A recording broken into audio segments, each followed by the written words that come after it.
estar hoje nesta mesa, onde hoje já sentaram os grandes e vão continuar a sentar amanhã, é uma honra.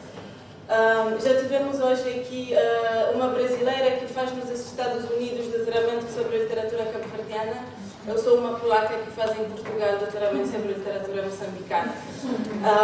Concretamente sobre as representações das relações do poder na obra de João Paulo Borges Coelho e John Maxwell Coetzee, a minha orientadora, a professora Ana Mafalda Leite, e o meu orientador, o professor Paulo de Medeiros. Então vou já passar para o texto. No ensaio Apontamentos para conceptualizar uma Europa pós-colonial, de 2006, Paulo de Medeiros alerta para um certo pecado por omissão que tem sido cometido com frequência pelos estudos pós-coloniais. Passo a citar. Um dos problemas mais flagrantes dos estudos pós-coloniais, no entanto, pouca ou nenhuma atenção tem recebido. Embora um dos pressupostos da teoria pós-colonial seja o desmantelamento de falsas dicotomias entre metrópole e colônia, com o intuito de revalorizar a produção cultural dos territórios colonizados, na realidade essas dicotomias acabaram por ser reificadas através de um processo de culpabilização dos poderes coloniais e uma admiração excessiva por tudo que parece opor-se-lhe. Quer através da demonização desse passado imperialista, aliás ainda bastante recente, quer através das tentativas de relativizar a importância da Europa na construção do mundo moderno, grande parte da teoria pós-colonial ignora a complexidade das relações coloniais, a multiplicidade das experiências coloniais e a sua diversidade temporal e geográfica. Fim da citação. Ou seja, a narrativa pós-colonial, muitas vezes, e até o presente, quando se ocupa do passado colonial, cai na armadilha simplista da oposição colonizado versus colonizador, nas palavras da Cláudia Castelo, construída pelos regimes coloniais e reproduzida pelas narrativas anticoloniais. Atitude que impede a aceitação, por conseguinte, a incorporação da complexidade das relações coloniais como elemento incontornável de formação identitária das sociedades pós-coloniais, já que essa complexidade tende a ser representada como uma parte da história cuja presença se evita na memória contemporânea, a não ser que seja somente através da memória da opressão. Nesta perspectiva, o caso moçambicano não se mostra diferente. Na maioria das narrativas que de alguma forma abordam a época colonial, não foge a dicotomia, ignorando o fato que, como apontam os autores de um volume de ensaios sobre o colonialismo tardio em Moçambique, intitulado Os Homens da Colonização, citação, os outros vários que aquele binômio esconde ou exclui eram presença comum em situação colonial, estavam de alguma forma em contato, interagiram, pese embora dentro das relações de poder de geometria variável. E de verdade, quando olhamos para a contemporânea prosa moçambicana, ela raramente problematiza a época colonial, ocupa-se mais frequentemente sobre a problemática da contemporaneidade ou eventualmente vira-se mais para o passado pré-colonial. Isto é, o tempo colonial, inclusive o seu período final, surge como uma idade das trevas, um tempo obscuro, uma parte da história que, sendo classificada como época da opressão, não está a ser mencionada sobre outra perspectiva problematizante. No entanto, como constatam os autores de Os Outros da Colonização, passo a citar, tudo indica, enfim, que este período, que vimos denominado como tardo colonial, foi particularmente dinâmico e em grande medida responsável pela diversidade moçambicana, que sucede à independência do país. É o tardo colonialismo, produtor de alteridades, de grupos que nos oferecem uma visão multifacetada do que foi este período, que o distancia da retórica lusotropical do regime vencido, mas certamente propõe problemas para aqueles que, vencedores, se apropriaram do poder em Moçambique. Neste panorama, singulariza-se a voz literária de João Paulo Borges Coelho, cuja obra tende a, entre aspas, iluminar as trevas, talvez com o intuito de devolver a Moçambique e a sua sociedade a parte da história e da memória que lhe pertence, com toda a sua complexidade e diversidade, ou então com o intuito de denunciar uma ruptura na memória social criada pelo poder da pós-independência, uma ruptura que, para aqueles que não viveram a experiência colonial, se torna um abismo, um no man's land da memória coletiva. O próprio autor, numa entrevista dada a Sheila Khan, afirma, passo a citar: "Para mim é chocante a ruptura que a independência operou. É um bocado chocante esta postura da tábua rasa. Há aqui um processo que é perverso e eu não culpo.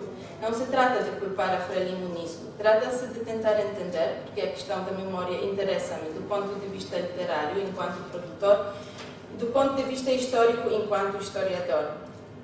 Aqui não há cinzentos.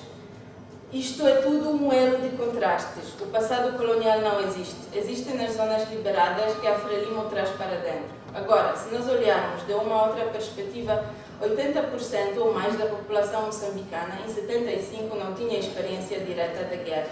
A guerra estava confiada às zonas do norte. Há aqui 80% de moçambicanos que ficaram sem passado, porque o passado não existe. Grande parte dos meus alunos já não tem experiência colonial, e pior do que isso, não tem experiência e não tem memória social, no sentido não da memória direta, mas da memória coletiva." Fim da citação. Desta forma, nos universos narrativos que constrói, João Paulo Borges Coelho procura reconstruir as memórias individuais num tempo apagado. Dedicando-se na obra ficcional às técnicas da microhistória, recupera os diversos mundos do tempo colonial com todos os seus meandros, contrastes e contradições que, nas palavras da Sheila Khan, se organizam em torno de uma atitude de igualdade e de justiça humana face à premência de lançar âncoras em uma história dos calados, nomeando-se as margens, os silêncios, as fragilidades de todos aqueles que testemunharam os ciclos, as transições, as mudanças desta nação em construção que é Moçambique. Tudo isto dentro de um projeto de ética e mundividência que, embora comenta a sociedade moçambicana, não prescinde de ser uma voz individual e autónoma de um escritor, historiador e cidadão. Nunca se despindo do histórico, João Paulo Borges Coelho vem buscando e recriando nas suas narrativas as vozes subjetivas dos indivíduos das mais variadas camadas sociais e étnicas, fazendo com que possam construir diálogos entre si e também com as várias narrativas oficiais da nação, criando um espaço mais amplo para a reescrita da memória alternativa e desestabilizando ao mesmo tempo a hegemonia da memória oficial. Em Rainhas da Noite, de forma parecida com nos romances anteriores, como As Visitas do Dr. Valdes, Crônica da Rua ou até Olho de Herzog, João Paulo Borges Coelho envereda pelo caminho da reconstrução do mundo pequeno, das histórias das pessoas comuns empurradas para as margens pelos discursos da grande história. Essa técnica faz claramente lembrar as técnicas historiográficas propostas por Carl Ginsberg e Giovanni Levi e o conceito de microhistória em Rainhas de Noite, mais do que em qualquer romance anterior. No prólogo, ao qual se seguem 9 capítulos complementados pelas notas, encontramos um narrador, neste caso praticamente indistinguível da figura autorial, no centro de Maputo contemporâneo, à procura de uma edição antiga da Ilha de Próspero, de Rui Knopfli, entre os livros antigos expostos à venda da avenida. Devido ao preço elevado do volume, o vendedor oferece ao narrador como espécie de bônus um caderno de aspecto vulgar, que acaba por se revelar como o diário de uma senhora portuguesa, esposa de um engenheiro contratado pela companhia mineira, onde esta relata o cotidiano de sua estadia em Moatize nos anos 50. Já através deste confronto entre dois textos, anuncia-se uma transferência do espaço de interesse ou da memória. Isto é, enquanto o livro de Knopfli representa, tanto em termos literários quanto em termos geográficos, um espaço consagrado da história e memória moçambicana, Ilha de Moçambique, o texto do diário foca e concentra o interesse do narrador no outro espaço, geográfico e temporal, o da pequena comunidade colona nos confins do Tete, que, através dos seus limites e limitações sociais e geográficos, facilmente pode ser lido como um espaço com características ilhéus, onde a selva e as restrições de convivência desempenham ou substituem o mar. A curiosidade sobre o diário desperta verdadeiramente no narrador graças a uma minissérie de coincidências. Ele encontra no jornal o anúncio da morte da senhora Maria Eugênia, E depois encontra nas finanças o Travessa Chassafar, que era o criado da protagonista Maria Eugênia, que o levam a desenvolver uma pesquisa avançada e devidamente documentada nas já mencionadas notas que seguem a cada um dos capítulos. Essa pesquisa praticamente académica conta tanto com documentos encontrados no Arquivo Histórico de Moçambique, quanto com as fontes orais, conversas com Travessa. E, como já foi mencionado, concentra-se num pequeno recorte social da comunidade colona em Moatize, focando uma pequena quantidade de figuras de destaque. Essa exaustiva análise das fontes históricas, que, aliás, na análise microhistórica desempenha a função distintiva entre o discurso historiográfico e o discurso literário, aqui desempenha uma função precisamente oposta. Faz com que o texto literário ganhe contornos de um documento histórico, diluindo a fronteira entre a ficção e a história, entre o inventado e o acontecido, ao mesmo tempo legitimando a escolha de um espaço órfão da memória oficial, ou propondo a inclusão deste espaço como um novo possível campo de interesse. O efeito é reforçado ainda pela publicação das digitalizações das fotos e alguns documentos que aparecem nas páginas do romance. Desta forma, dentro do romance entrelinham-se duas narrativas, uma do passado, que surge nas páginas do diário da Maria Eugênia, e outra, a do presente, que, complementando o passado, frequentemente aproveita a oportunidade de comentar e criticar o presente.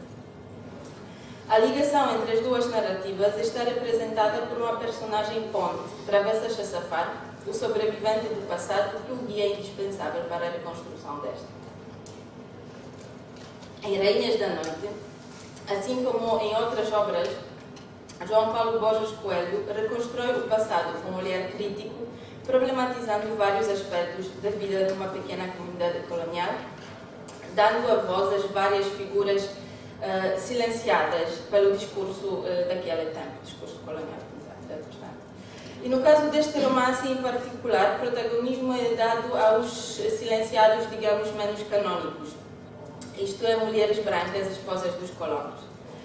Francisco Noa, no seu livro Império, Mito e Miopia, Moçambique como Invenção Literária, de 2002, ao analisar a literatura colonial produzida pelos portugueses, repara que, passo a citar, em relação à representação feminina no romance colonial temos, em primeiro lugar, a figura da mulher europeia que se perfila nas fases exótica e doutrinária como uma presença geralmente discreta sobre a qual o investimento composicional tem pouca expressão. Daí que ela nos apareça preenchendo um quadro figurativo pouco variável e reduzido, subserviente ao lado do marido na sua missão civilizadora, empregada no escritório da cidade, aventureira ou prostituta, ou então não passando de uma personagem aludida com contornos difusos e que na metrópole aguarda o regresso ou o chamamento do noivo ou do marido. No romance de João Paulo Borges Coelho, essas mulheres colonas tudo são menos o pano de fundo. Ou melhor, o que ganha destaque no texto é o seu descontentamento com o papel ornamental que supostamente lhes está a ser reservado. Assim sendo, todas as 4 protagonistas femininas do romance, 3 belgas e uma portuguesa, procuram encontrar as suas válvulas de escape. Anne-Marie Simon, a mulher do diretor-geral, apelhada, entre outros nomes, de Aranha, tecendo uma teia de intrigas que lhe permite ter um controle quase absoluto sobre os bastidores da pequena comunidade. Agnes Fink, na fuga, Suzanne, nas constantes provocações, e Maria Eugênia, na tentativa de descobrir a verdadeira história da Agnes e outros mistérios e regras da vida em Moatize.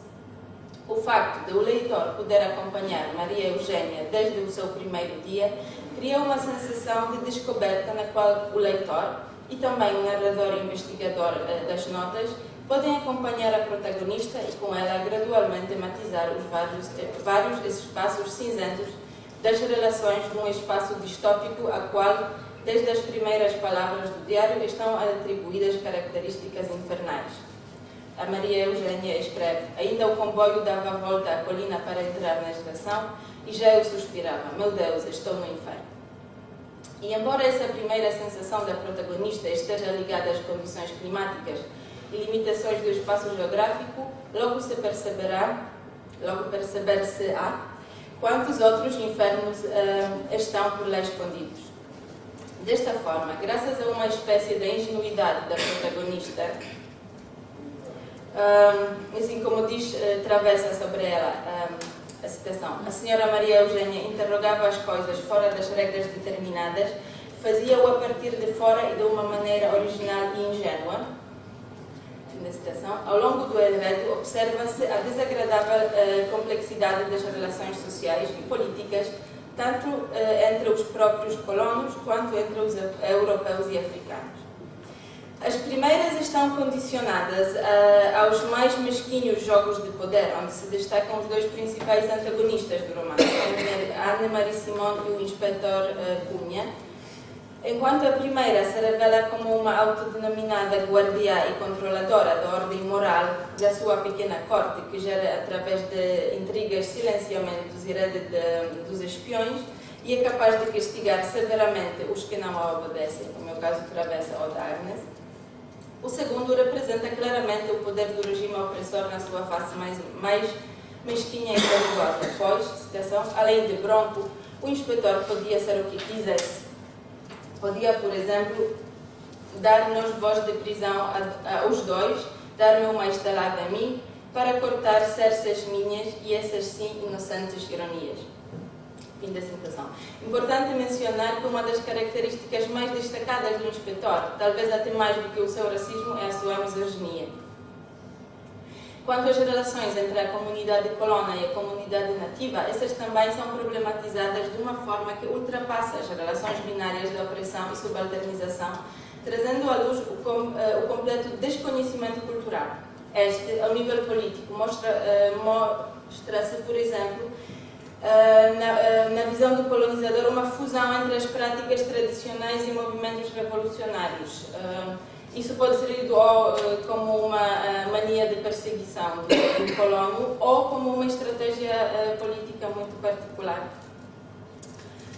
Ao nível pessoal, o fragmento que melhor relata o desconhecimento é aquele onde Maria Eugênia, na melhor das intenções, propõe que Travessa mude de nome, convencida que se trata de uma alcunha que lhe foi dada por alguém que o quisesse humilhar. Esta situação só pode ser esclarecida por Travessa do tempo presente, Travessa que constrói a ponte entre o mundo de hoje e o mundo do passado. É ela quem preenche as lacunas deixadas pelo diário, tornando-se ao mesmo tempo mais um dos silenciados que ganham voz. Uma voz sem qual não seria possível o olhar completo sobre o mundo contado. Por outro lado, é o diário que dá respostas às dúvidas do Travessa acerca dos acontecimentos em Moatize depois da sua partida, acontecimentos ligados, portanto, à sua história pessoal. E nessa complementariedade entre as histórias de Maria Eugênia e de Travessa configura-se, julgo eu, uma das vias do complexo projeto literário de João Paulo Borges Coelho, uma espécie de psicoterapia nacional que sublinha o facto que o passado, por mais complicado que seja, não pode ser simplesmente esquecido ou apagado. Pelo contrário, tem que ser trabalhado para entender o presente.